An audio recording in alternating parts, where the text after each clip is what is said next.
Hello friends, Jewel Gracie DeMaio here, wanting to answer a very good question in the form of a demonstration.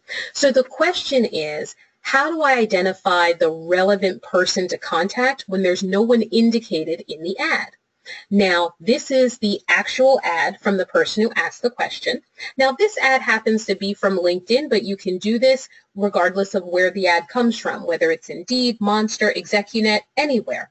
So let's take a look at what we do know from the ad. We know the title, Exploratory Watchman Therapy Awareness Representative. We know the location, Boston, Maryland. We know the company, Boston Scientific Corporation. Okay, great. Let's start with the name of the company, Boston Scientific Corporation. Put it in the primary search bar.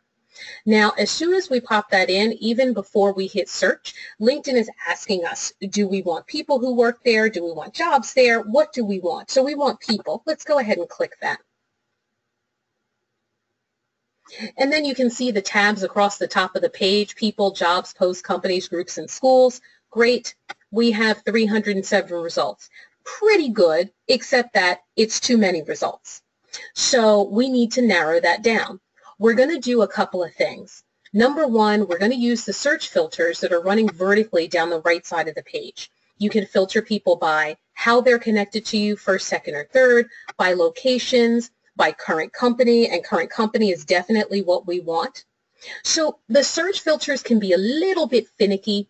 Even though this one's already checked, what we're going to do is we're going to uncheck it and we're going to re-add it because sometimes these things fall out and they don't quite work the way that we want. So I know that it works not because I see it automatically checked, but because I put it in myself. So we're going to take that extra step and we're going to let that search again. Great. We have our 307 people. Great. Now, here's how we're going to further narrow the search. Go back to the main search bar. We're going to take that out.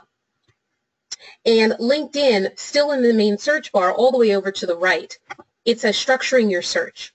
And it tells you how to narrow it down. It says a lot of stuff, and it also gives you an example of what to do. So here's an example to search for current software engineers, not named John Doe, who have attended either Harvard University or Stanford University, and it tells us exactly what to enter. So I'm going to copy that, and we're going to use that as our model. Okay, so we don't need software engineers for this example. We need human resources or talent acquisition or recruiter. And we're not concerned about the last name. We're not concerned about the school. So let's change school to company. And the company we're going to put in as Boston Scientific Corporation. Make sure that you put in the whole name of the company, even corporation. All right, let me tell you about what I've written here. Human resources. Okay. So when you have a two-word phrase that you're looking for, put it inside of quotes, because what you're telling the search algorithm is that you need to find those words next to each other in the person's title. Same thing for talent acquisition. Also, the same thing for the company. Remember, we're doubling up on the company just because sometimes the parameters kind of fall out of LinkedIn, even though they look like they were checked off. Let me also tell you about the search operators. They're always going to be in all caps. That's why the ORs are written that way. And so we want someone with any of those titles, and we want their company to be Boston Scientific. So we have everything written that we should. We have Boston Scientific checked off, not because it was automatically checked, but because we wrote it in. And then let's go ahead and search. And I believe Boston Scientific fell out again. It certainly did. So let's go ahead and put it back. Let's choose the right one. Okay. So we have 7 results. This is much better. And so these are all the people to connect with.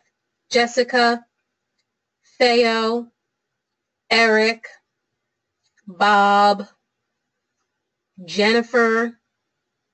Sarah's an office manager, so maybe not so much. Helen is in the UK, probably not Helen.